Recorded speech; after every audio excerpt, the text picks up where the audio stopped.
중국에 맞서며 핵잠 보유국 된 호주.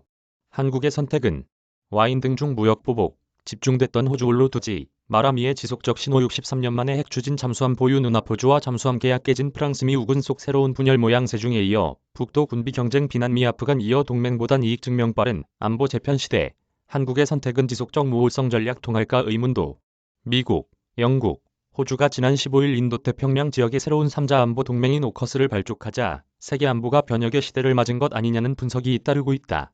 미국을 중심으로 쿼드, 파이브 아이스, 오커스 등이 다중적 체계를 이뤄 중국을 압박하는 구도를 이루는 가운데 한국 역시 예상보다 이른 시점에 미중 가운데 선택의 순간을 강요받게 될 것이라는 전망이 나온다.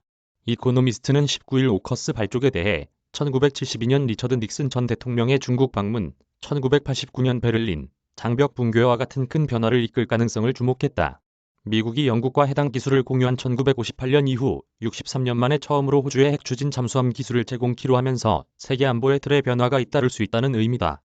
가장 큰 부분은 미국의 오랜 동맹인 프랑스의 반발이다. 조 바이든 대통령은 오커스 발족과 관련한 기자회견에서 프랑스를 특정해 인태 지역의 핵심 파트너이자 동맹국이라고 했다. 호주가 핵잠 기술 보유로 2016년에 프랑스 군함 제조업체인 네이벌그룹과 맺었던 대형 계약을 파기키로 한 것을 감안한 발언으로 보인다. 블룸버그 통신에 따르면 이 계약의 규모는 660억 달러에 달하는 것으로 추정된다. 바이든은 15일 성명에서 이것은 힘의 원천인 동맹에 투자하는 것이라고 강조했지만 장-이브르 드리앙 프랑스 외무장관은 뒤통수를 맞았다며 반발했다. 더 나아가 에마뉘엘 마크롱 대통령은 자국 대사를 미국과 호주에서 철수시켰고 미국이 주도하는 기후변화 대응회의에 참석하지 않았다. CNN에 따르면 주미 프랑스 대사는 미국이 호주의 핵잠 기술을 공유하는 데 대해 사전에 전혀 듣지 못했다고 한다.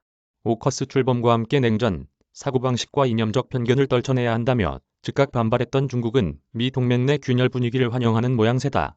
신화통신은 프랑스가 미국, 호주, 영국을 싸잡아 비난했고 영국과의 국방장관 회담을 전격 취소했다는 점을 강조하며 프랑스 내의 격앙된 분위기를 전했다.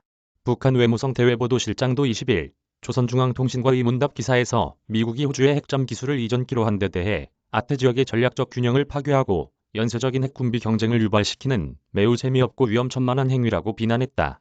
핵잠은 핵연료를 한번 장전하면 10년 이상 잠항하며 잠수함 발사탄도미사일을 이용해 불시에 공격할 수 있어 중국뿐 아니라 북한에도 위협일 수밖에 없다. 한국은 이번 미국의 결정으로 핵잠 보유가 쉽지 않은 상황이 됐다. 미 고위 당국자는 20일 전화 브리핑에서 한국 같은 나라에는 왜 호주와 같이 핵잠 기술 공유 자격을 주지 않냐는 질문에 우리는 이것을 다른 나라로 확대할 의도가 없다며 호주의 독특한 상황에 근거한 것이라고 설명했다. 미 측은 지난 15일 브리핑에서도 핵 추진 잠수함은 극도로 민감한 기술이고 많은 측면에서 미 정책의 예외로 단 한 번 있을 일이라며 타국 추가 이전에 선을 그었다. 지난해 10월 김현종 당시 청와대 국가안보실 2차장이 미국을 방문해 한국의 핵잠수함 개발 계획을 설명하고 핵연료를 공급받고 싶다는 뜻을 전했으나 미국이 난색을 표했다는 보도가 나오기도 했다. 호주는 그간 와인, 석탄, 설탕 등에 대한 중국의 무역 보복을 집중적으로 받으면서 버텨냈고 미국의 자신을 홀로 방치해선 안 된다는 신호를 지속적으로 보내왔다. 워싱턴 DC 일각에서는 미국이 핵잠 공유국으로 호주를 택한 건 지정학적 중요성과 함께 중국에 대응하는 호주의 일관된 자세 때문이었다는 분석이 나온다. 호주는 쿼드와 오커스를 통해 미국의 안보 동맹 중 한 축으로 완전히 자리매김했다는 평가가 나온다. 일본 역시 쿼드를 축으로 움직이고 있다.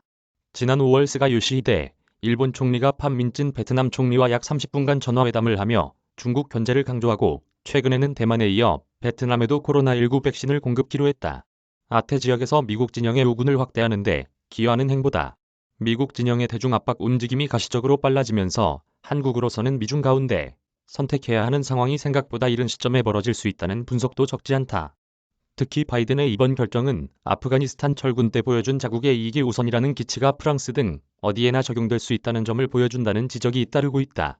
미중 가운데 선택을 하지 않으면서 소위 모호성의 전략을 유지하고 있는 한국이 빠르게 재편되는 국제 질서 속에서 끌려가는 상황은 지양해야 한다는 우려도 나온다. 워싱턴 이경주 특파원 이메일 주소.